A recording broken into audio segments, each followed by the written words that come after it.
बिस्मिल्लाहिर्रहमानिर्रहीम। शुक्रिया इलामा साहब।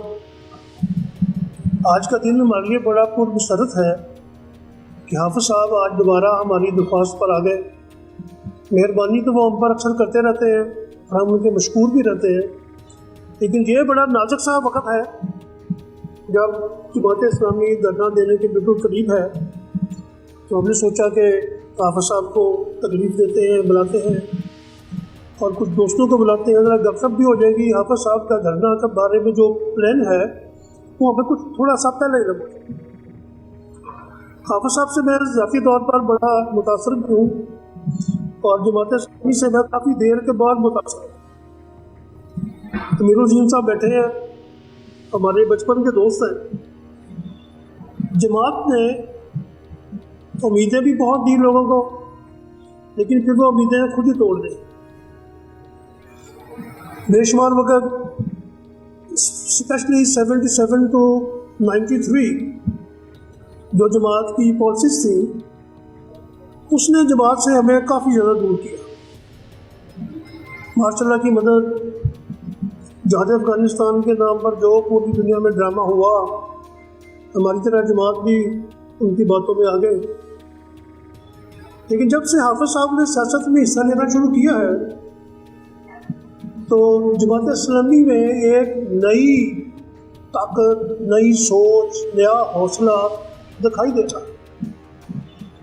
और इसका जो वतन अजीज़ की सूरत हाल है, हमें हर कीमत पर हर उस बंदे का साथ देना चाहिए अपने नज़रियात से हटकर, वो लेफ़्ट का है या राइट का है, कि फ़िलहाल सिर्फ पाकिस्तान की सोचनी चाहिए।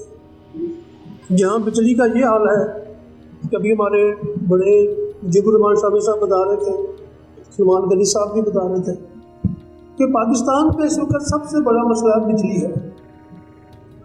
तो बिजली के लिए अगर धरना कामयाब हो जाए, जैसे कश्मीर में हुआ था, तो जमात इस्लामी की वापसी मुझे काफ़ी हद तक मुमकिन नज़र आ रही है। और मैं आप साहब से लास्ट टाइम भी मैंने एक बात की थी कि एक वक्त तक पंजाब के नौजवानों पर जमात इस्लामी का कब्जा था। वो जब चाहते सूबे को अपनी गिरफ्त में ले लिया करते थे, लेकिन शायद इनकी पॉलिसीज़ के तसलसल ना होने की वजह से अब सूरत ये है कि वो ताकत भी जमात के हाथ से निकल चुकी है। तो मैं समझता हूँ कि हाफिज़ साहब के पास बहुत ही मुश्किल किस्म के टारगेट हैं जिनको अचीव करना है। दोबारा नौजवानों में वो ज़ोर, वो असर, वो शऊर डालना है कि दोबारा जमात इस्लामी के पास आ सके, पाकिस्तान के लिए सोचें। बिलीव करें कि इसका सूरत हाल ये है कि सबको अपनी पड़ी हुई है, गवर्नमेंट को भी और आवाम को भी। गवर्नमेंट जो बजट लेकर आई है वो आप सबके सामने है कि वो गरीब से उसकी ज़िंदगी के सांस भी छीनना चाह रही है, जबकि शराफिया के लिए कुछ भी नहीं है।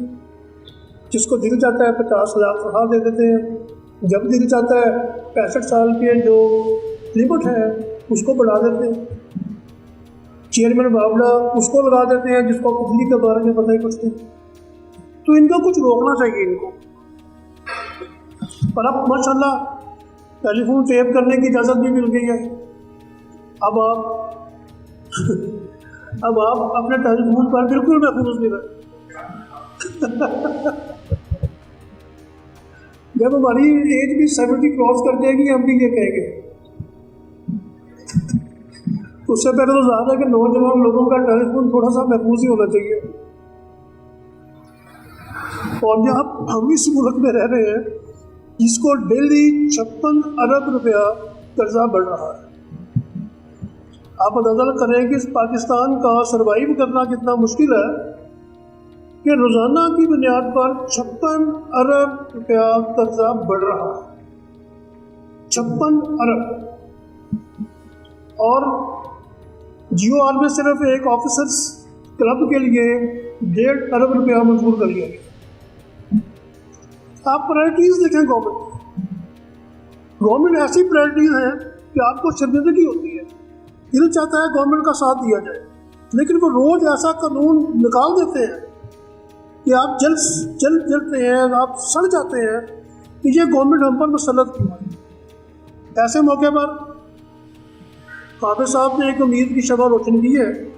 हम दिली तौर पर, ज़हनी तौर पर उनको सपोर्ट करेंगे, अल्लाह उनका धरना कामयाब करे और पाकिस्तान को इन मुफाद परस्तों से हमारी जान छुड़ाने में मदद दे। आखिर में मुझे एक बात याद आई, 90s में जमात ने एक पासबान नाम की तंजीम बनाई, वो नौजवानों में बड़ी मकबूल हुई थी और बड़े बड़े नाम थे उसके अंदर, मोहम्मद अली दुरानी, मुस्तफा रशीद और बेशुमार लोग, लेकिन वो भी अचानक ख़त्म कर दी गई। तो थोड़ा सा अग्रेसिव होकर फ्रंट बुक पे खेलना पड़ेगा जमात को।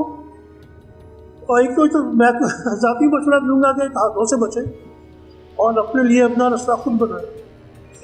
इत्तेहादों से मुख्तलिफ जमातों के साथ जो 8-10 पार्टियों के इत्तेहाद में आप शामिल हो जाते हैं और जब वहाँ से निकलते हैं तो आप अपना वोट बैंक उन्हीं को दे आते हैं। शुक्रिया।